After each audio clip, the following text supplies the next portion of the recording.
കയ്യിലെ പണം വെറുതെ വെക്കേണ്ട. KSFയിൽ നിക്ഷേപിച്ച് 8.25% പലിശ നേടൂ. നേട്ടം നിക്ഷേപ പദ്ധതി. ഇതിനേക്കാൾ നേട്ടം മറ്റൊന്നില്ല. രാജോ സാർ പറയുന്ന കേട്ടിട്ടുണ്ട്. സലീം കുമാർ എല്ലാവരും പെർഫോം ചെയ്ത് മത്സരിച്ചോണ്ടിരിക്കും. ആ സമയത്ത് സലീം കുമാർ മറ്റേ സോഡ കോട്ടിനകത്ത് ഒളിപ്പിച്ച് വെച്ചിട്ട് ആർക്കും അറിയത്തില്ല, കൂടെ ഉള്ളവർക്കാണ് ഡയലോഗ് എല്ലാം ആ സ്പോട്ടിൽ പൊട്ടിച്ചപ്പോ എല്ലാവരും ഞെട്ടിയേ ഇത് ഇവിടെ തോന്നി സോഡ. അപ്പൊ അവരെല്ലാരും നമുക്ക് കാണുമ്പോൾ ഭയങ്കര കേക്ക് ഇതൊക്കെ നമ്മൾ കേട്ടിട്ടുള്ള ഇതാണ്. ജയ പോലൊരു ഇതിനകത്ത് അങ്ങനെ പൊളിറ്റിക്സ് ഒന്നും ഇല്ല. ഇതൊരു ഒരു കല്യാണത്തിന് 10 ദിവസത്തെ ഒരു പ്രിപ്പറേഷൻ ഉണ്ട്. അതും ആ കല്യാണമാണ് പടം മൊത്തത്തിൽ. അപ്പൊ അത് ഫുൾ എന്റർടൈൻമെന്റ്, പാട്ട്, ഒരു നമ്മുടെ പഴയ പടങ്ങളിൽ പോലൊക്കെയുള്ള പാട്ട്, ഭയങ്കര ക്രൗഡ്, രണ്ടു കുടുംബം, ഫുൾ ഫാമിലി ആയിട്ടുള്ള 2 ഫാമിലികൾ തമ്മിലുള്ള പരിപാടികളാണ് ഇതിനകത്തുള്ളത്. വലിയ വിറ്റെന്ന് വെച്ചാൽ അമ്പലമല്ലേ, അപ്പൊ കല്യാണം കഴിക്കുന്ന ചെറുക്കനും പെണ്ണും ജൂനിയർ ആർട്ടിസ്റ്റുകളൊക്കെ അവിടെ ഉണ്ട്. കല്യാണം കഴിക്കാനായിട്ട് ഉണ്ട്. 4ാമത്തെ ദിവസം അവരെ ഒളിച്ചൊളിപ്പോയി കല്യാണം കഴിച്ചു. സത്യത്തില് അവർക്ക് ഈ അമ്പലം പോലെ തന്നെ അതിന്റെ മണ്ഡപങ്ങൾ ഉണ്ടാവില്ല, അതൊക്കെ സെറ്റ് ഇട്ടതാ. ഇവര് 2 ദിവസം സെറ്റില്ല അഭിനയിച്ചപ്പോ ഇവർക്ക് അത് ആ ഫീൽ കിട്ടി. ഈവൻ ഈ അവിടെ ഒരു ബോക്സ് കൊണ്ട് വെക്കും, നമ്മുടെ അതിനകത്ത് പൈസ അവര് അല്ലല്ല മറ്റേ പാട്ടിന്റെ പാട്ടിടും. അതില് ഹരിഹരാസ ഏതെങ്കിലും ഒക്കെ പാട്ടിടും, ഡിവോഷണൽ സോങ് ഇടും. ഇതൊക്കെ കണ്ടിട്ട് ഈ പ്രായമുള്ള അമ്മമാര് വന്നിട്ട് ആ വഞ്ചി മൊത്തം സെറ്റാ, മറ്റേ തെർമോകോൾ അടിച്ചെടുക്കുക, അതിനകത്ത് പൈസ ഇടുന്നു, പ്രാർത്ഥിക്കുന്നു. അതിന്റെ ഒരു വീഡിയോ നമുക്കത് ആ ഒരു ഫീൽ തോന്നിപ്പോ. ഇവന്റെ മൂക്കിന് ഞാൻ അടിക്കണം, അത് ടൈറ്റ് വെച്ചേക്കുക, ഇങ്ങനെ വെച്ചേക്കുക. അപ്പൊ ക്യാമറയുടെ ബാക്കിൽ നിന്നാണ് ഞാൻ അടിക്കേണ്ടത്. അപ്പൊ മൂക്കിനടിച്ചാൽ നമുക്കൊരു സീനാണ്. അപ്പം ഇങ്ങനെ തലോടിയൊക്കെ വിട്ടു. അതപ്പം ചേട്ടൻ ശരിയല്ല വീഡിയോ എന്ത് കാണിക്കുന്നൊക്കെ വന്നു. കുറെ നേരം ആയപ്പോഴത്തേന് വെട്ടം പോകുന്നു വന്നപ്പോ ഞാൻ സ്വർണ്ണം കൊടുത്തു. ഈ മൂക്ക് ഇങ്ങനെ വളയത്തില്ല, ആ സൗണ്ട് ഡീറ്റെയിൽ ആയിട്ട് കിട്ടി.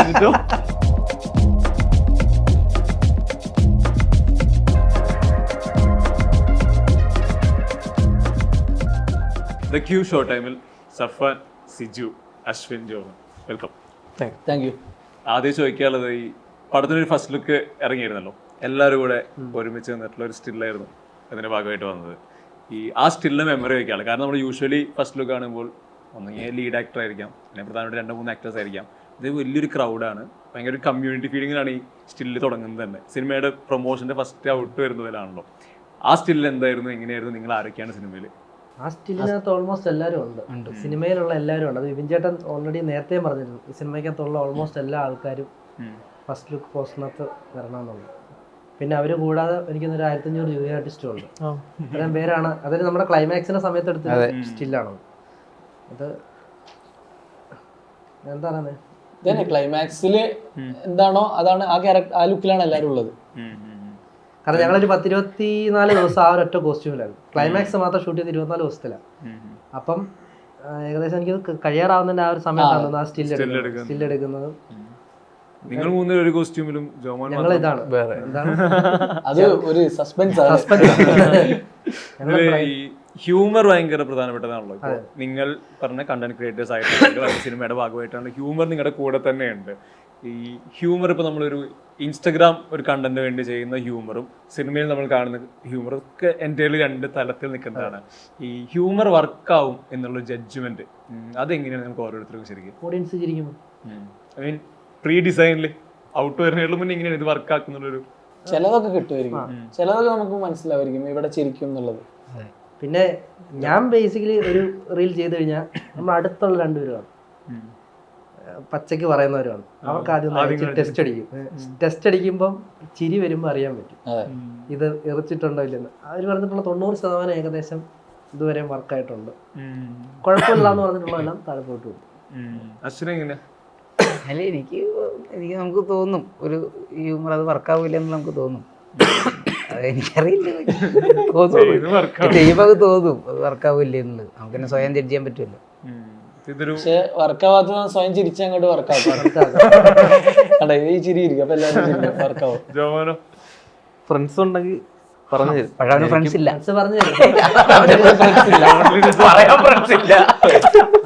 എല്ലാം പാടും. പിന്നെ ഫ്രണ്ട്സ് ആകെ വാദം നിർത്തണമെന്ന്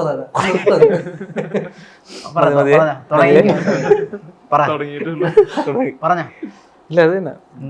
എനിക്ക് പറയുന്നതിനപ്പുറം ചിലപ്പോൾ എൻ്റെ ഫ്രണ്ട്സ് എനിക്ക് പറഞ്ഞു തരാം. അത് മോശമാണെന്നുണ്ടെങ്കിൽ മോശമാണെന്ന് പറയും, നല്ലതാണെന്നുണ്ടെങ്കിൽ നല്ലതാണെന്ന് പറയും. അത് വെച്ചാണ് ഞാൻ ഇത്രയും കാലം ഓടിക്കൊണ്ടിരിക്കണം. സ്വന്തമായിട്ടൊരു ജഡ്ജ്മെന്റ് എടുക്കുമ്പോൾ അതെങ്ങനെയാവുമെന്ന് ചിലപ്പം ഒരു 100-ൽ 50-60% ചിലപ്പോൾ വർക്കാവുമായിരിക്കും, ചിലപ്പം കയ്യിൽ നിന്ന് പോകാനും ചാൻസ് ഉണ്ട്. സഹായം വേണം, ഒരു ഹ്യൂമർ കണ്ടിട്ട് അത് കൊള്ളാം കൊള്ളൂല എന്നൊക്കെ പറയാൻ കൂട്ടുകാരുണ്ടെങ്കിൽ അടിപൊളിയാണ്. ഉത്തരം 4 ടോണിലാണ് പറഞ്ഞത്. ഇതിൽ എന്റർടൈൻമെന്റ് സിനിമ എന്ന് പറയുമ്പോൾ നമുക്ക് നമ്മൾ ഈ കണ്ട കാലയളവിൽ കണ്ട് പോയ ഒരുപാട് സിനിമ നമ്മുടെ മനസ്സിലേക്ക് വരുന്നുണ്ട്. ഈ മാരേജ് പ്രത്യേകിച്ച് ഒരു തീമാകുമ്പോൾ ഗോഡ് ഫാദറും തെങ്കാശിപ്പട്ടണവും അങ്ങനെ ഒരുപാട് സിനിമകൾ വരുന്നുണ്ട്. നിങ്ങളുടെ ഒരു ഓൾ ടൈം ഫേവറേറ്റ് എന്റർടൈനർ ഏതായിരിക്കും? തെങ്കാശിപ്പട്ടണം. വെട്ടവും പറക്കും തലകെ. വെട്ടം പറക്കുന്നല്. കല്യാണരാമൻ. ഇതിലെന്താ നിങ്ങൾ ഹൈ എന്താ ഇതില്? എന്താ അതില് ഇഷ്ടപ്പെട്ട എന്തായിരിക്കും? തമാശകൾ തന്നെ, ചിരിക്കാൻ ഭയങ്കര ഇഷ്ടമല്ലേ, എല്ലാവർക്കും ചിരിക്കാൻ ഭയങ്കര ഇഷ്ടമല്ല. ഇത്രയും ക്രൗഡ് നമ്മളിപ്പോഴും അറിയാം ഇതൊക്കെ എങ്ങനെയല്ലേ, ഇത്ര ആർട്ടിസ്റ്റ് അന്നത്തെ കാലത്തുള്ള ഒന്നാമത്തെ കാര്യം ആ കാലത്തെ സിനിമകളാണ് കൂടുതലും. ഇത്ര ആർട്ടിസ്റ്റുകൾ എല്ലാവരും ഒന്നിനൊന്നും നിന്ന് പെർഫോം ചെയ്യും. നമ്മളെ കണ്ട് കൊതിച്ചിട്ടുണ്ട് ഇതൊക്കെ എങ്ങനെ ചെയ്യും. നമ്മളിപ്പോ നമുക്ക് തരുന്നൊരു ഡയലോഗ് പറയാൻ തന്നെ നമ്മള് ടെൻഷനാണ്. ഈ സമയത്ത് നമ്മള് ഈ പഴയ പടങ്ങളൊക്കെ എടുക്കുമ്പോൾ ബാക്ക്ഗ്രൗണ്ടിൽ നിൽക്കുന്നവരൊക്കെ ഡയലോഗ് ഇല്ലെങ്കിൽ പരിപാടിക്കൊണ്ടിരിക്കും. നമ്മളൊക്കെ കണ്ട് ഞെട്ടും. എന്റെ പൊന്നെ, ഈ കാക്കക്കുയിലെ ഒരു സീക്വൻസില് ഈ ലാലേട്ടനും മുകേഷും കൂടെ വീഡിയോ ഇറങ്ങുന്ന സമയത്ത് ഇവര് അടിക്കും കൂത്തുന്നൊക്കെ പറയുമ്പോൾ ഒരു ചേട്ടൻ അവിടെ നിന്നിട്ട് വാച്ചൂരി പോക്കലുണ്ട് അങ്ങനത്തെ മൊമെന്റ്സ്. എനിക്കൊന്ന് മീശമാധവനകത്ത് എനിക്കൊന്ന് രാജോ സാർ പറയുന്ന കേട്ടിട്ടുണ്ട്. സലീം കുമാർ എല്ലാവരും പെർഫോം ചെയ്ത് മത്സരിച്ചോണ്ടിരിക്കുക. ആ സമയത്ത് സലീം കുമാർ മറ്റേ സോഡ കോട്ടിനെ തൊളിപ്പിച്ച് വെച്ചിരിക്കും. ആർക്കും അറിയത്തില്ല, കൂടെ ഉള്ളവർക്ക് ഡയലോഗ് എല്ലാം ആ സ്പോട്ടിൽ പൊട്ടിച്ചപ്പോ എല്ലാവരും ഞെട്ടിയേ ഇത് ഇവിടെ തോന്നി സോഡ. അപ്പൊ അവരെല്ലാരും നമുക്ക് കാണുമ്പോൾ ഭയങ്കര കേക്ക് ഇതൊക്കെ നമ്മൾ കേട്ടിട്ടുള്ള ഇതാണ്. ഭയങ്കര ഇങ്ങനെയും നമുക്കൊന്നും അത്ര എക്സ്പീരിയൻസ് ഒന്നും ഇല്ല. നമ്മളെല്ലാം ഇങ്ങനെ തുടക്കക്കാരാണ് എല്ലാവരും. അങ്ങനെ ഈ വെട്ടത്തിലൊരു നിങ്ങൾ ഈ പറഞ്ഞ ഫേവറേറ്റ് സിനിമകളിലെ ഒരു ഈ പറഞ്ഞ ഓർത്തിരിക്കുന്ന ഒരു ഹ്യൂമർ സീൻ എന്തായിരിക്കും? വെട്ടത്തിന്റെ ക്ലൈമാക്സ് ഈ പറഞ്ഞ എല്ലാ ആർട്ടിസ്റ്റുകളും കൊച്ചിങ്ങനെ താഴെ പത്രം എടുത്ത് വായിച്ചിട്ട് മന്ത്രിസഭ വിരിച്ചിട്ട് എനിക്കറിയില്ല ആ ഡയലോഗുമായിട്ട് ഒരു കണക്ഷൻ ഇവരെല്ലാരും ഒന്നിച്ച് റൂമിൽ പെട്ടോണല്ലേ മണിച്ചേട്ടനും റേഞ്ച് ഇല്ലാതെ അലമാരിക്കകത്തിരിക്കുന്നത്. ഇതിലോ തെങ്കാശിപട്ടണത്തിലോ? തെങ്കാശിപട്ടണത്തിൽ ഒരുപാട് സീൻ ഉണ്ടല്ലോ. ഓർണം പറഞ്ഞേ, പശുവിനെ ദിലീപന്റെ സീനല്ലേ, അത് ഭയങ്കര ഇഷ്ടമാണ്. ശത്രുഘ്നെ നായികയെ കാണാൻ വേണ്ടി വരില്ലേ, അകിട് പറഞ്ഞു പോകുന്ന സീനുണ്ട്.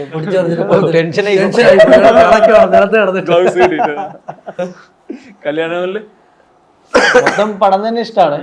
പിന്നെ പറഞ്ഞ ദിലീപേട്ടന്റെ എല്ലാ പരിപാടിയും പുള്ളി ഒരെണ്ണം പറയടാ, എടുത്ത് പറയാം.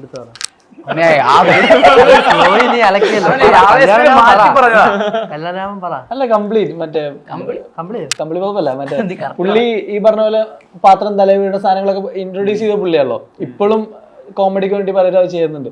അപ്പൊ അങ്ങനത്തെ ഓരോ സീനുകളും കംപ്ലീറ്റ് കണ്ടിരിക്കാൻ ഭയങ്കര വൈബാണ്. ഇതില് വേറെ ഞാൻ ചോദിക്കാനുള്ളത്, നിങ്ങൾ ക്യാരക്ടർ റോൾസ് ചെയ്യുന്ന ആക്ടേഴ്സ് ആണല്ലോ. അപ്പോൾ ഈ ക്യാരക്ടർ റോൾസ് ചെയ്യുന്ന ആക്ടേഴ്സിന് ഈ സിനിമയിൽ ഇപ്പോൾ പറഞ്ഞാൽ ഭയങ്കരമായ ഫ്രീഡം ഉണ്ട്. നിങ്ങൾക്കൊരു ടെംപ്ലേറ്റിൽ മാത്രം ഒതുങ്ങി നിൽക്കേണ്ട ആവശ്യമോ യൂസ്ഡ് ആയി നിൽക്കേണ്ട ആവശ്യമോ വരുന്നില്ല. അവിടെ ആക്ച്വലി നിങ്ങൾക്ക് പല ക്യാരക്ടേഴ്സ് വരുന്നു, പല സിനിമകളുടെ ഭാഗമാവുന്നു. അവിടെ നിങ്ങൾക്ക് നിങ്ങളെ റീഇൻവെന്റ് ചെയ്യാന്നുള്ള രീതിയിൽ അല്ലെങ്കിൽ പുതിയത് ഞാൻ എന്ത് ചെയ്യണം അങ്ങനത്തെ ഒരു സ്പേസ് എനിക്ക് കിട്ടുന്നുണ്ടോ?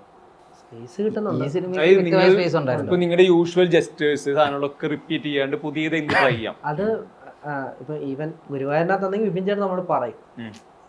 കാരണം വിപിൻ ചേട്ടൻ ഓൾറെഡി നമ്മുടെ പടങ്ങളെല്ലാം കണ്ടിട്ടുള്ള ആളാണ്. അതുകൊണ്ടാണല്ലോ നമ്മൾ ഈ പടത്തിട്ട് വിളിച്ചത്. അപ്പൊ വിപിൻ ചേട്ടൻ ആ പടത്തിനകത്തുള്ള ആ മീറ്റർ വേണ്ട, ഇങ്ങനെ ചെയ്യുക, നീ ഇങ്ങനെയാണ്, നീ കൂട്ടുകാരനാണ്, എടുത്തു ചാടുന്ന. അപ്പോൾ ഓരോന്നിനും ഓരോന്ന് പറഞ്ഞു തരാറുണ്ട്. നമ്മൾ എന്തെങ്കിലും അഥവാ കൂടുകയോ പറയുന്നുണ്ടെങ്കിൽ പറയും. പിന്നെ ഇപ്പം നിങ്ങൾ പറഞ്ഞ പോലെ നമ്മളൊരു കഥാപാത്ര സ്ക്രിപ്റ്റ് കിട്ടുമ്പോൾ തന്നെ ഞാനിത് ഇങ്ങനെ ചെയ്യണം അങ്ങനെയുള്ള ഒരു എക്സ്പീരിയൻസ് ഒന്നും ആയിട്ടില്ല. നമുക്ക് നമ്മളെ തന്നെ നമ്മുടെ മനസ്സിൽ ഇതിങ്ങനെ ചെയ്യാം എന്നുള്ളത് എൻ്റെ ഒരു ഐഡിയ ആണ്. അത് ഡയറക്ടർ സാറ് കണ്ടിട്ട് പറയും അത് വേണ്ട, അത് മാറ്റം എന്ന് പറയുമ്പോഴത്തേക്കിനും നമ്മൾ പിന്നെ അവർ പറയുന്നതിനനുസരിച്ച് ചിലപ്പോൾ അത് റെഡിയാക്കാൻ ചിലപ്പോൾ നമുക്ക് 2-3 ദിവസമൊക്കെ വേണ്ടി വരുമായിരിക്കും അത് ഇതാകാനൊക്കെ. പക്ഷെ ഇപ്പൊ ഈ പറഞ്ഞ പോലെ ഒരു സ്ക്രിപ്റ്റ് കിട്ടിയത് വായിച്ചോണ്ടാ ഞാൻ ഇതിനകത്ത് ഈ ക്യാരക്ടർ ഇങ്ങനെ പിടിക്കാന്നൊക്കെ പറഞ്ഞു കഴിഞ്ഞാൽ ചിലപ്പോൾ എനിക്ക് പാടായിരിക്കും. കാരണം അത്രയ്ക്കൊന്നും എക്സ്പീരിയൻസ് ആയിട്ടില്ല, ഇനി കുറെ ചെയ്യേണ്ടതല്ലേ. അല്ല ഇത് തന്നെ നമ്മള് അതിനെ കുറിച്ചൊക്കെ അങ്ങനെ ഭയങ്കരമായിട്ട് പറയാനൊന്നും ആയിട്ടില്ല സത്യം പറഞ്ഞ. ഈ അമ്പലനടനെ സംബന്ധിച്ചിടത്തോളം വിപിൻ ചേട്ടൻ എന്ന് പറയുന്നത് നമുക്ക് ഭയങ്കര കോൺഫിഡൻസ് ആയിരുന്നു. കാരണം നമ്മൾ ഏത് മീറ്ററിൽ പോയാലും എങ്ങനെ പോയാലും കറക്റ്റ് കൺട്രോൾഡാക്കി ക്ലിയർ ചെയ്ത് കൊണ്ടിരുന്നുണ്ട് വിപിൻ ചേട്ടൻ. അതാണ് സത്യം പറഞ്ഞ ഈ അമ്പലനട എന്ന് പറയുന്നത് ഗുരുവായൂർ അമ്പലനട എന്ന് പറയുന്ന സിനിമയുടെ ഏറ്റവും വലിയ പില്ലർ എന്ന് പറയുന്നത് വിപിൻ ചേട്ടൻ തന്നെയാണ്. ഒരു പടത്തിൽ കാണിച്ച മാനറിസം അത് വേറൊരു പടത്തിൽ വരാതിരിക്കാൻ മാക്സിമം ശ്രദ്ധിക്കുന്നുണ്ട്. അത് എത്രത്തോളം അത് അല്ല ഇവന് ടെൻഷൻ എപ്പോഴും. ഇവൻ ഓരോ സീൻ കഴിയുമ്പോൾ നമ്മുടെ അടുത്തൊക്കെ വന്ന് ചോദിക്കും അത് ഇങ്ങനെ അത് പ്രശ്നമാണ്. ഇവൻ ഓരോ സീൻ കഴിയുമ്പോൾ ഇവൻ കാരണം സ്പോട്ട് എഡിറ്റർ പോയി. ഇവൻ കഴിഞ്ഞിട്ട് സ്പോട്ട് എഡിറ്റർ ഓരോ സീൻ കഴിയുമ്പോൾ ചോദിക്കും അത് ഇങ്ങനെ എന്നിട്ട് എന്റെ മറ്റേ സിനിമയിൽ എടുത്ത് വിടുക. അല്ല നല്ലതാണ് ഈ പറഞ്ഞ പോലെ നമുക്കൊരു നമ്മുടെ ആക്ടിങ്ങിനെ കുറിച്ചിട്ടൊരു കുറച്ചൊരു വറി പരിപാടി ഉണ്ടാവാന്ന് പറഞ്ഞാൽ നല്ലതാണ്. ശോഭന് കുറച്ചധികം വറി ഉണ്ടാവും തോന്നുന്നു. അങ്ങനെ ചുമ്മാ പറയുന്ന. പക്ഷെ നമ്മള് പേടിച്ചേ പറ്റും. ഒരു പടത്തിൽ നമ്മൾ കാണിച്ച പരിപാടി അതുപോലെ വേറെ പടത്തിൽ കാണിക്കുമ്പോഴത്തേക്കും അത് ഒരുപാട് എപ്പോഴും കാണുന്നുണ്ടല്ലോ. വരാതിരിക്കാൻ മാക്സിമം നോക്കുന്നുണ്ട്. ഇനിയിപ്പോ അടുത്ത ഒരു ചോദ്യം ഉണ്ടെങ്കിൽ അത് ആദ്യം ഒന്ന് ഇവന്റെ അടുത്ത് ചോദിക്കൂ. ഭയങ്കര ഉള്ള ഒരാളാണ്. ഇവിടൊക്കെ പറഞ്ഞ ഉത്തരം അവന്റെ വരുവുള്ളു. ആദ്യത്തെ ചോദ്യം ഇവിടെ ചോദിച്ചാൽ വലിയ അടുത്ത ചോദ്യം ജോമോനോട്. ടെൻഷനായി കാണിച്ചു തരാം എന്താ ഞങ്ങൾ പറഞ്ഞു തന്നു. അതല്ല ഇപ്പൊ ഈ ഗുരുവായൂർ അമ്പലനട നമുക്ക് മൊത്തത്തിൽ ഈ കോമഡി, ഡാൻസ്, പാട്ട്, ഹ്യൂമർ പരിപാടി വലിയ ക്യാൻവാസിലുള്ള വലിയ എന്റർടൈനർ ഒരു ഇത്രയും കാലം കഴിഞ്ഞിട്ട് മലയാളത്തിൽ നമുക്ക് തോന്നുന്നു ഇത്രയും വലിയ സ്റ്റാർ കാസ്റ്റിൽ ഇത്രയും ക്രൗഡഡ് ആയിട്ടുള്ള ഒരു സിനിമ പോസ്റ്റർ ഇതെല്ലാം നമുക്ക് കുറച്ച് കാലത്തിന് ശേഷമാണ് വരുന്നത്. ജോമോന് ആസ് എൻ ഓഡിയൻ പേഴ്സണലി ഈ ഗുരുവായൂർ അമ്പലനട ശരിക്കും എന്താ? ഞാനും ആദ്യം ഇതിന്റെ ഒരു ഫസ്റ്റ് ലുക്ക് പോസ്റ്റർ ഇറങ്ങിയപ്പോഴത്തേക്ക് ഞാൻ വിമിചേട്ടനെ വിളിച്ച് ചാൻസ് ചോദിച്ചിട്ടുണ്ടായിരുന്നു. എനിക്ക് വിമിചേട്ടനെ നേരത്തെ ടൈറ്റിൽ ഇറങ്ങിയപ്പോൾ അന്ന് എനിക്ക് ആ ടൈറ്റില് രാജുവേട്ടൻ ബേസിലേട്ടൻ രണ്ടുപേരെ പേര് വന്നപ്പോൾ തന്നെ ആ പടത്തിന്റെ ഹൈപ്പ് ഏകദേശം നല്ല മുകളിലായിരുന്നു. ഇപ്പോഴും അതുപോലെ തന്നെയാണ്. അപ്പൊ എനിക്കത് അറിയാൻ പറ്റി പടം എത്രത്തോളം വലിയ പടമാണെന്നുള്ളത്. ചോദിച്ച ചോദ്യവും ഉത്തരവും വേറെ എവിടെ പോയി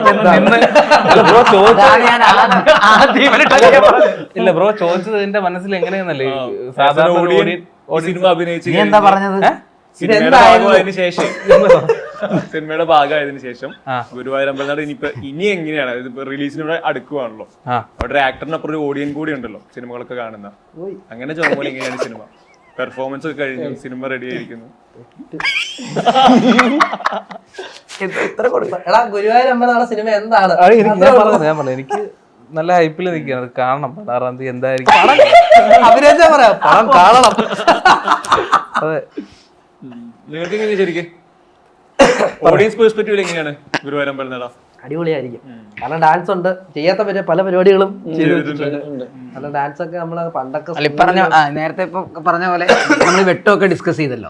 അപ്പൊ അതൊക്കെ പറഞ്ഞ പോലെ മീൻസ് അത്തരത്തിലുള്ള ഒരു വലിയൊരു സ്റ്റാർ കാസ്റ്റ് പടം, അതിലപ്പുറം ഹ്യൂമർ അത്രയും ബാലൻസ് ചെയ്ത് എല്ലാവരും ഒന്നിച്ച് ക്ലൈമാക്സിൽ വരിക, ഇത്തരം പരിപാടികളൊക്കെ കുറെ കാലങ്ങളായി മലയാളത്തില്. അപ്പൊ അങ്ങനത്തെ ഒരു അപ്പൊ അത്തരം ഒരു എന്റർടൈൻമെന്റ് ഏരിയ അതിനകത്ത് ഉണ്ട്. അതാണ് സത്യം പറഞ്ഞ എക്സൈറ്റ്മെന്റ് ആക്കുന്നത്. തിയേറ്ററിലാണേലും ഇത് സ്ക്രിപ്റ്റിനകത്താണേലും എന്നെ എക്സൈറ്റ്മെന്റ് ചെയ്ത ഏറ്റവും വലിയ കാര്യം അതാണ്. ക്ലൈമാക്സ്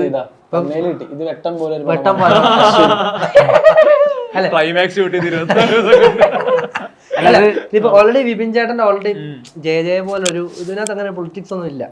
ഇതൊരു ഒരു കല്യാണത്തിന് 10 ദിവസത്തെ ഒരു പ്രിപ്പറേഷൻ ഉണ്ട്. അതും ആ കല്യാണമാണ് പടം മൊത്തത്തില്. അപ്പൊ അത് ഫുൾ എന്റർടൈൻമെന്റ്, പാട്ട്, ഒരു നമ്മുടെ പഴയ പടങ്ങളിൽ പോലൊക്കെ ഉള്ള പാട്ട്, ഭയങ്കര ക്രൗഡ്, രണ്ടു കുടുംബം, ഫുൾ ഫാമിലി ആയിട്ടുള്ള 2 ഫാമിലികൾ തമ്മിലുള്ള പരിപാടികളാണ് ഇതിനകത്തുള്ളത്. അപ്പൊ പിന്നെ ഞാൻ ഇപ്പോഴും പറഞ്ഞു, നമ്മൾ ഇതുവരെ ഇപ്പം രോമാഞ്ചത്തിന് ശേഷം ഞാൻ ഗുരുവായൂരാണ് ചെയ്യുന്നത്. അപ്പൊ ഞാനങ്ങനെ ഡാൻസ് ഒന്നും കളിക്കുന്ന ഒരാളൊന്നുമല്ല. പണ്ടൊക്കെ സ്കൂളിൽ ചുമ്മാ ഗ്രൂപ്പ് ഡാൻസ് അകത്ത് കയറി നിൽക്കുന്നത്. ഇവിടെ വന്നപ്പോൾ തകർത്ത് കളിച്ചിട്ടുണ്ട്.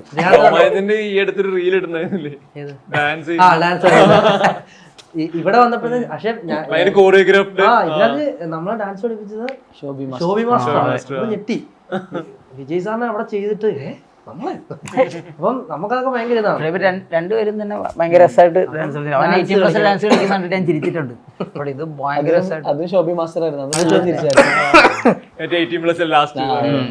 ഓഡിയൻ ഇത് നമുക്ക് ഭയങ്കര ഇങ്ങനെ വെയിറ്റിംഗ് ആണ്. ഇനി ബാക്കിയെല്ലാം ഓഡിയൻസ് ആണ് പറയല്ലേ, നമുക്കിരുന്ന് തള്ളാം. ബാക്കി ഓഡിയൻസ് പറയും. ചോദ്യം മറന്നുപോയി എനിക്ക് തോന്നിയത്. ആസ് ആൻ ഓഡിയൻസ് സിനിമ എങ്ങനെ എന്താണ് പ്രത്യേകത? അതായത് ഒരു പക്ക എന്റർടൈനർ ആണ്. ആൾക്കാർക്ക് അത് എനിക്ക് എന്റർടൈനിങ് ആവും തോന്നുന്നുണ്ട്. നമുക്ക് ജഡ്ജ് ചെയ്യാൻ പറ്റൂല, പക്ഷെ നമ്മളതിപ്പോ ഈവൻ ഡബ് ചെയ്തപ്പോഴൊക്കെ നമ്മുടെ സീൻ മാത്രമല്ലേ കാണുള്ളൂ. ഇപ്പൊ രാജുവേട്ടനും ബേസിലായിട്ടുള്ള കോമ്പിനേഷൻ ഒന്നും നമ്മൾ കണ്ടിട്ടില്ല. റിവ്യൂ പോലും നമ്മൾ കണ്ടിട്ടില്ല. അപ്പൊ എന്റെ ഇപ്പോഴത്തെ ഒരു ജഡ്ജ്മെന്റിൽ ഭയങ്കര ഒരു കിഡിലൻ എന്റർടൈനർ ആയിരിക്കും. ഇതിൽ ചോദിക്കാനുള്ളത്, ഈ വലിയ സിനിമയാകുമ്പോൾ ഒരുപാട് ആർട്ടിസ്റ്റ് ഒരേ സമയത്ത് ഫ്രെയിമിൽ വരാം. നിങ്ങൾക്ക് ഈ പറഞ്ഞ എക്സ്ചേഞ്ച് കാര്യങ്ങൾ ചോദ്യം കേട്ടപ്പോ ഇങ്ങനെയൊക്കെ ക്ലാസ് ഒക്കെ എടുക്കുമ്പോ ചോദ്യം പറഞ്ഞ അവസാനം അവിടെ അവസാനിച്ചല്ലോ. എനിക്ക് ഇറങ്ങി ഇവിടെ വരാന്നറിയാം. അല്ല, ഇത്ര ആളുകൾ ഒരുമിച്ച് സ്ക്രീൻ സ്പേസിൽ സ്ക്രീൻ മൊമെന്റ് ഷെയർ ചെയ്യുന്നുണ്ട്. അവിടെ നിങ്ങൾ തമ്മിലുള്ള റാപ്പോ ഈ എക്സ്ചേഞ്ചുകൾ കൃത്യമായിരിക്കണം. ഈ നേരത്തെ പറഞ്ഞ പോലെ ഒരു സ്ഥലത്ത് ഡയലോഗ് നടക്കുമ്പോൾ നിങ്ങൾ ചിലപ്പോൾ ആക്ടിവിറ്റി ചെയ്യേണ്ടി വരുമായിരിക്കാം എൻഗേജിങ് ആക്കാനായിട്ട്. അതിനൊരു എക്സ്പീരിയൻസ് എങ്ങനെ ശരിക്കും ക്രൗഡായിട്ട് ഷൂട്ട് ചെയ്യും? അത് ഡയറക്ഷൻ ടീമിന് വ്യക്തമായ ധാരണയുണ്ട്, ആരൊക്കെ എവിടെ എന്ത് എങ്ങനെയെന്നുള്ള.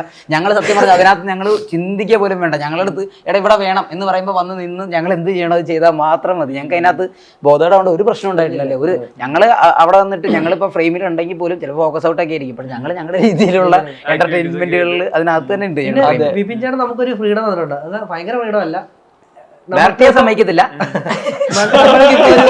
ഇപ്പൊ ഒരു ഡയലോഗ് ഇപ്പം ഇവിടെ ഇത് പറഞ്ഞാൽ ചിലപ്പോ കൊള്ളായിരിക്കും എന്നുണ്ടെങ്കിൽ നമുക്ക് വിപിൻ ചേട്ടനോട് തരുന്നുണ്ട്. വിപിൻ ചേട്ടാ ഇങ്ങനെ പറഞ്ഞിട്ട് അപ്പൊ വിപിൻ ചേട്ടൻ ഓക്കെ ആണെങ്കിൽ അതിനകത്ത് ഉള്ളതാണ്. പിന്നെ ക്ലൈമാക്സ് വന്നപ്പോഴത്തേനും മറ്റേ നമ്മള് 1500 ജൂനിയർ ആർട്ടിസ്റ്റിന് നടക്കുക നമ്മൾ നിൽക്കുന്നത്. അപ്പം അവിടെ എന്താ പറയുന്നത് 24 ദിവസം ഈ 1500 ജൂനിയർ നമുക്ക് അറിയാം. ഈ 1500 പേരും കണ്ട് കണ്ട് കണ്ട് ആൾക്കാരെ ഏകദേശം ഒക്കെ അറിയാം. അവിടെ മൈക്കിൽ കൂടെ ആയിരുന്നു തെറിവിളി പരിപാടികളൊക്കെ. അവിടെ അതിനകത്തുള്ള വലിയ വിറ്റെന്ന് വെച്ചാൽ അമ്പലമല്ലേ. അപ്പൊ കല്യാണം കഴിക്കുന്ന ചെറുക്കനും പെണ്ണും ജൂനിയർ ആർട്ടിസ്റ്റുകളൊക്കെ അവിടെ ഉണ്ട്. കല്യാണം കഴിക്കാനൊക്കെ ഉണ്ട്. 4ാം ദിവസം അവരെ ഒളിച്ചൊളിപ്പോയി കല്യാണം കഴിച്ചു. സത്യത്തില്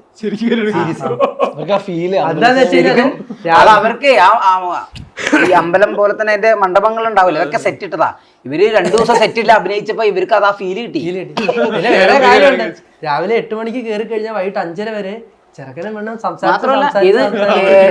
ഈ ഗുരുവായൂർ അമ്പലത്തിന്റെ സെറ്റ് ഇട്ടതാണ്. നമ്മുടെ കളമശ്ശേരി ഫുൾ സെറ്റ് ഇട്ട ഷൂട്ട് ചെയ്തത്. അപ്പം നമുക്ക് എല്ലാം ഭയങ്കര ഒറിജിനാലിറ്റിയിലാണ്. ഇപ്പൊ പ്രായമുള്ള അമ്മച്ചിമാരൊക്കെ ഇതിനകത്ത് അഭിനയിക്കാൻ വന്നിട്ടുണ്ട്. ഇവരൊക്കെ നമ്മൾ രാവിലെ വരുമ്പോൾ സിൻസിയർ ആയിട്ട് പ്രാർത്ഥിക്കണം. ഇവൻ ഈ അവിടെ ഒരു ബോക്സ് കൊണ്ട് വെക്കും. നമ്മുടെ അതിനകത്ത് പൈസ അവര് അല്ലല്ല മറ്റേ പാട്ടിന്റെ പാട്ടിടും രാവിലെ. ഹരിഹരാസൻ ഏതെങ്കിലും ഒക്കെ പാട്ടിടും, ഡിവോഷണൽ സോങ് ഇടും. ഇതൊക്കെ കണ്ടിട്ട് ഈ പ്രായമുള്ള അമ്മമാര് വന്നിട്ട് ആ വഞ്ചി മൊത്തം സെറ്റാ. മറ്റേ തെർമോകോൾ അടിച്ചേക്കുക, അതിനകത്ത് പൈസ ഇടുന്നു, പ്രാർത്ഥിക്കുന്നു. അതിന്റെ ഒരു വീഡിയോ ഒരു ഫീല് തോന്നിപ്പോവും. ആർട്ടുകാർക്ക് പൈസ കിട്ടി, ഇവരെ കിട്ടിയിട്ട് എല്ലാത്തിനും പൈസ കിട്ടി. ഈ ഒളിച്ചോടിപ്പോയി ഈ അവര് ഇപ്പൊ മിക്കവാറും ഈ അവരായിരിക്കും ഏറ്റവും കൂടുതൽ വെയിറ്റ് ചെയ്യുന്നത്.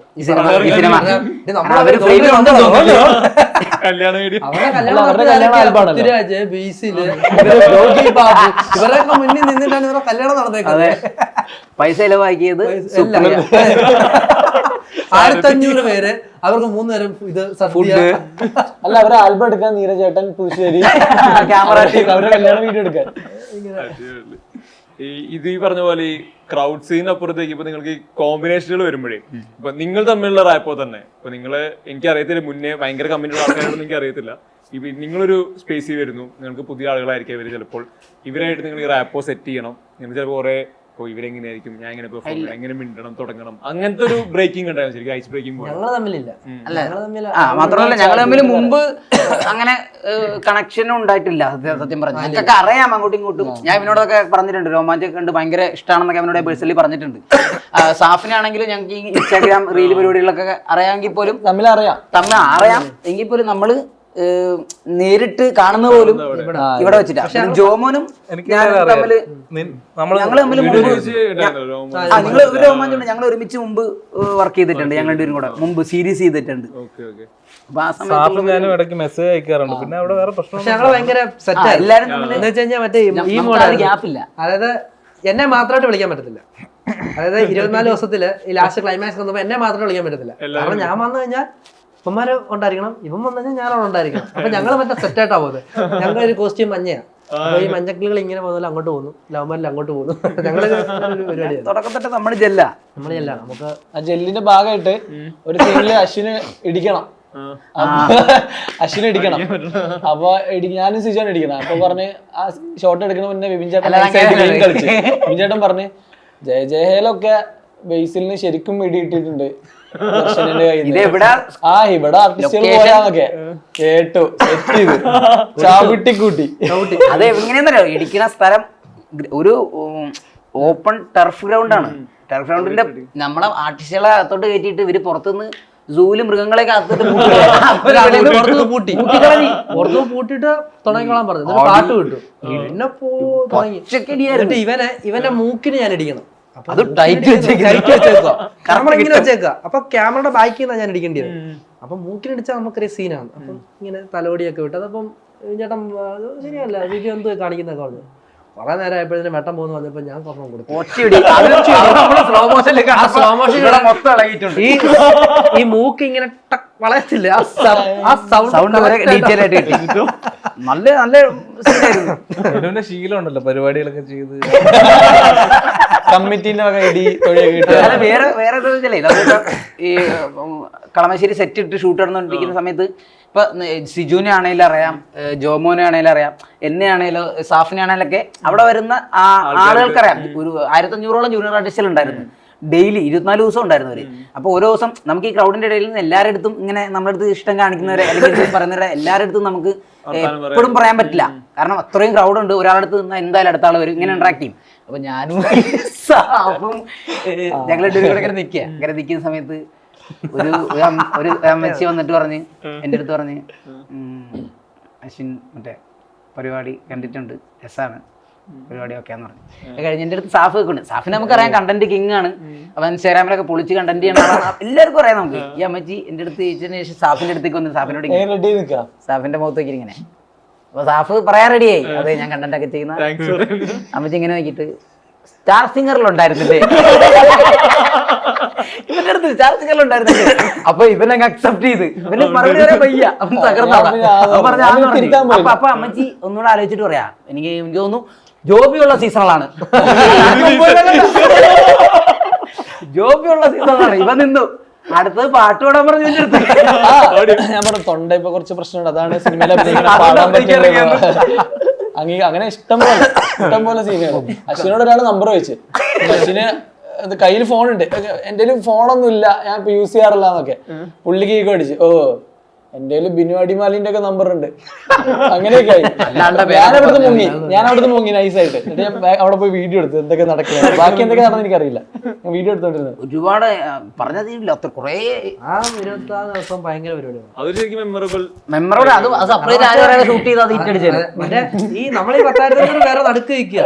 അപ്പൊ നമുക്ക് ഈ സൗണ്ട് പിറ്റേ ഈ ഷൂട്ട് കഴിഞ്ഞപ്പോ നമുക്ക് ആ പിറ്റേ ദിവസം ആനുമില്ല, മാഞ്ചാത്തി ഇല്ല, ചായ കൊണ്ടുതരാനും ആരുമില്ല. ലൊക്കേഷൻ ഇങ്ങനെ പരിപാടിയുണ്ട്. നമ്മൾ ചായ എന്ന് പറഞ്ഞു കഴിഞ്ഞാൽ അപ്പോഴത്തേക്കും ചായ വരും. സാർ ഷുഗർ ഇട്ടത് ഷുഗർ ഇടാത്ത എല്ലാം വരും. മുമ്പ് ഗുരുവായൂർ ഷൂട്ട് ചെയ്ത സമയത്ത് ഒക്കെയാണ്. ഇവിടെ ചെന്ന് വെച്ചാൽ ലൊക്കേഷൻ ക്രൗഡിൽ ചെന്നപ്പോൾ വീട്ടിൽ ചെന്നിട്ട് ചേട്ടനൊക്കെ അടുത്ത ചായക്കൊക്കെ പോണത് മധുരം കുറയ്ക്കുമ്പോ തെറി വെക്കുന്നു. ഈ നിങ്ങളുടെ ഫസ്റ്റ് ഡേ ലൊക്കേഷൻ എങ്ങനെയായിരുന്നു? പൂജ എന്റെ സാഫിന്റെ ആയിരുന്നു. പൂജ കഴിഞ്ഞ് ഫസ്റ്റ് ഷോട്ട് വെക്കുന്നത് ഞങ്ങൾ രണ്ടുപേരും. ട്രയൽ അടിച്ചു തോന്നുന്നുണ്ട്. എങ്ങനെ നോക്കിയാലും അപ്പൊ തന്നെ മാറ്റല്ലോ. സീൻ എടുത്ത് വെച്ചാൽ പെട്ടല്ലോ. അപ്പൊ ട്രയൽ അടിച്ച് നോക്കിയിട്ട് പൂജ കഴിഞ്ഞിട്ട് ഓൾമോസ്റ്റ് എല്ലാരും സ്പോട്ട് ഓഡിഷൻ കാണാൻ വന്നു. പ്രൊഡ്യൂസർമാരെല്ലാം മോഡൽ. അപ്പം ഞങ്ങൾ മറ്റേ വിറത്തിരിക്കും, എന്ത് ചെയ്യണമെന്ന് അറിയത്തില്ല. എന്നിട്ട് ഫസ്റ്റ് ഡയലോഗ് പറഞ്ഞ് ആക്ഷൻ വിളിച്ചപ്പം ഞങ്ങള് മറ്റേ അഭിനയം മറ്റേ ദേഹമൊക്കെ ഇളകി ഇങ്ങനെയൊക്കെ കിടന്നു. അപ്പം വിജയേട്ടൻ മനസ്സ് പറഞ്ഞു എക്സ്പ്രഷനും വേണ്ട, ഇത്രയും വേണ്ട, നോർമലായിട്ട് അങ്ങനെയാണ്. അടുത്തതില്ല റെഡി. ഞാനൊരു 8 ദിവസം കഴിഞ്ഞപ്പോഴാണ് ഞാൻ ജോയിൻ ചെയ്യുന്നത്. കാരണം ഞാൻ ബേസിലേറ്റിന്റെ പഴയ ഫ്രണ്ടാണ്. മുമ്പ് പഠിച്ച ഫ്രണ്ട്. ഇവരുടെ ഒരു കാര്യത്തിന് വേണ്ടി എന്നെ കൊണ്ടുവരുന്നതാണ്. അപ്പൊ ഞാൻ എല്ലാവരുടെ അടുത്തും സംസാരിച്ച് നേരെ ഇവരിയ്ക്കുന്ന കാരവാനിലേക്കാണ് കയറിയത്. എനിക്ക് സത്യം പറഞ്ഞാൽ അങ്ങനെ ഇവരെ ആദ്യമായിട്ട് കാണുന്നതിന്റെ ഒരു അങ്ങനെ ഒരു സാധനം ഉണ്ടായിട്ടില്ല. ഞാൻ 2 ദിവസം വീട്ടിൽ പോയിട്ട് വന്നൊരു ഫീൽ ആയിരുന്നു. അത് കഴിഞ്ഞാണ് ഞങ്ങൾ കുറച്ച് ഗ്യാപ്പായിട്ടാണ് ജോമോനെ കാണുന്നത്. ജോമൻ കൂടുതലും നമ്മളിൽ നിന്നൊക്കെ വിട്ടാണ്. അപ്പൊ ഞങ്ങൾ ആ സമയത്തൊന്നും നമ്മൾ കണ്ടില്ല. കുറച്ച് ഗ്യാപ്പായപ്പോഴാണ് കണ്ടത്. പിന്നെ കണ്ടപ്പോൾ നമുക്കങ്ങനെ ആദ്യമായിട്ട് കാണുന്നതിന്റെ ആദ്യമായിട്ട് വന്നതിന്റെ ഒന്നൊരു പരിപാടി ഉണ്ടായില്ല. പൂജ കഴിഞ്ഞ് ഒരു ദിവസം കഴിഞ്ഞിട്ടുള്ള ഷൂട്ട് നമ്മൾ 3 പേരായിരുന്നു ആദ്യത്തെ സീൻ. അശ്വിനില്ല, അശ്വിൻ കുറച്ച് ഞാൻ 8 ദിവസം കഴിഞ്ഞാൽ വന്നത്. കുഴപ്പമില്ല, ചെയ്യാൻ പറ്റും. ഞാൻ അധികം ചെയ്യണ പരിപാടി അല്ലായിരുന്നു, കുറച്ച് പാടായിരുന്നു. പക്ഷെ ചേട്ടൻ സെറ്റാക്കി എടുത്തിട്ടുണ്ട്, കുഴപ്പമൊന്നുമില്ല. ടേക്ക് അവേ അതാണോ പുതിയൊരു ക്യാരക്ടറിനെ ചെയ്തു എന്നുള്ള? അങ്ങനെ വലിയ വലിയ പരിപാടി ചെയ്യുന്നില്ല. അതൊന്ന് കറക്റ്റ് പറഞ്ഞു കൊടുക്കുക. എന്താ കിട്ടിയിട്ടില്ല സാധനം ഈ ടേക്ക് അവേ. അല്ല, ഇതിനു മുമ്പ് ചെയ്തിട്ടുള്ള പരിപാടി പോലെ അല്ല, എനിക്ക് ഇച്ചിരി വേറൊരു പരിപാടിയാണെന്ന്. അപ്പം അത് ഈ പരിപാടിയും കൊണ്ട് ഇപ്പൊ സിജുവിന് മരണമാസം വരുന്നുണ്ട്. അതിന്റെ ആ വീഡിയോ ഭയങ്കര ട്രെൻഡിങ് ആയിരുന്നല്ലോ. ശിവൻ അത് ഞാനുണ്ടായിരുന്നു ശിവചാനോടെ ചുമ്മാ ഇരുന്നപ്പോ ഇരുന്ന് അലക്കിട്ട. അപ്പൊ അന്ന് ഞാൻ ചുമ്മാ പറഞ്ഞായിരുന്നു ഇത് പൊങ്ങാൻ പോകുന്ന എപ്പോഴല്ല, നമ്മൾ അനൗൺസ് ചെയ്ത് കഴിയുമ്പോ പോകുന്നത്. ആ ഒരു ടോവിനോ എടുത്ത ഒരു ഇന്റർവ്യൂ എടുത്തു പറഞ്ഞത് ശിവചാൻ ഓൾറെഡി ഇന്റർനെറ്റ് അത് പറയുന്നത്. അതപ്പം ടൈറ്റിൽ അനൗൺസ് ചെയ്തപ്പോഴത്തേക്ക് തന്നെ ഭയങ്കര ബൂസ്റ്റ് കിട്ടി പലയിടത്തുനിന്നും. അല്ല, ആ വീഡിയോ കണ്ടപ്പോ ചിരിച്ചു പറയാതെ ഇവൻ നിർബന്ധിക്കുക. പുതിയൊരു ടൈറ്റിലൂടെ വരുവാണല്ലോ സിനിമയുടെ ഭാഗമായിട്ട്, റൈറ്റർ എന്നുള്ളത്. ഉത്തരവാദിത്തങ്ങൾ കൂടിയോ? ഇല്ല, ഞാൻ ഭയങ്കര മടിയനാണ്. എഴുതി എഴുതി കഴിഞ്ഞു, അത് ഓൾമോസ്റ്റ് എഴുതി കഴിഞ്ഞു. പക്ഷെ എങ്കിലും അത് അവസാനം വരെ നീളുന്ന ഒരു പ്രോസസ്സാണ്. ഇനിയിപ്പോ കുറച്ചൊക്കെ എഴുതണം. ഇന്ന് പറഞ്ഞു ഞാൻ രാവിലെ പ്രൊമോഷൻ പോകുന്ന സ്പൈഡർമാനൊക്കെ എടുത്തിട്ട് ഞാൻ ഇവിടെ എന്തെങ്കിലുമൊക്കെ പരിപാടി വന്നിട്ട് ഞാൻ മുങ്ങും. പക്ഷെ ഓൾമോസ്റ്റ് എല്ലാം തീർന്നിരിക്കുന്നതാണ്. പിന്നെ കറക്ഷൻസ് ഇങ്ങനെ നമ്മൾ ഓരോ പ്രാവശ്യം റീഡിങ്ങിന് കഴിയുമ്പോഴും അങ്ങനെ ചെയ്യാം ഇങ്ങനെ ചെയ്യാന്നൊക്കെ ഉള്ളത് അതിന്റെ പരിപാടികളാണ് ഇപ്പൊ നടന്നുകൊണ്ടിരിക്കുന്നത്. നിങ്ങളുടെയൊക്കെ പുതിയ പരിപാടികൾ എന്താണ്? ഇത് പിന്നെ നമ്മളെല്ലാരും കൂടെ ഒരു മൂവി ചെയ്തിട്ടുണ്ട്, വാഴ എന്ന് പറഞ്ഞിട്ട്. വാഴ തന്നെ എഴുതി എഴുതി പ്രൊഡ്യൂസ് ചെയ്യുന്നു. ആനന്ദ് മേനോനാണ് ഡയറക്ടർ. പിന്നെ ഹാരിസിക്ക് അനീഷേട്ടന് ആദർശേട്ടനാണ് പ്രൊഡ്യൂസ് ചെയ്യുന്നത്. അപ്പൊ അത് വാഴയാണ് അടുത്ത പരിപാടി. പിന്നെ പരാക്രം എനിക്ക് അടുത്തതിന് പരാക്രമം. ഇത് രണ്ടുമാണ് സ്റ്റിൽ കഴിഞ്ഞിരിക്കുന്നത്. ഇനിയിപ്പോ അടുത്തത് ജോമോൻ. വാഴ ഉണ്ട്, ലവ്ലി ഉണ്ട്, പിന്നെ കേക്കില്ല രാജ്യത്ത് എന്ന് പറഞ്ഞൊരു പടം ഉണ്ട്. ഇപ്പം പെഡിക്റ്റീവ് എന്ന് പറഞ്ഞ പടം ചെയ്തിട്ടുണ്ട്. അങ്ങനെ എന്തായാലും എല്ലാവിധ ആശംസകളും ഗുരുവായൂരമ്പലം നടക്കും വരാൻ പോകുന്ന എല്ലാ സിനിമകൾക്കും. Thank you.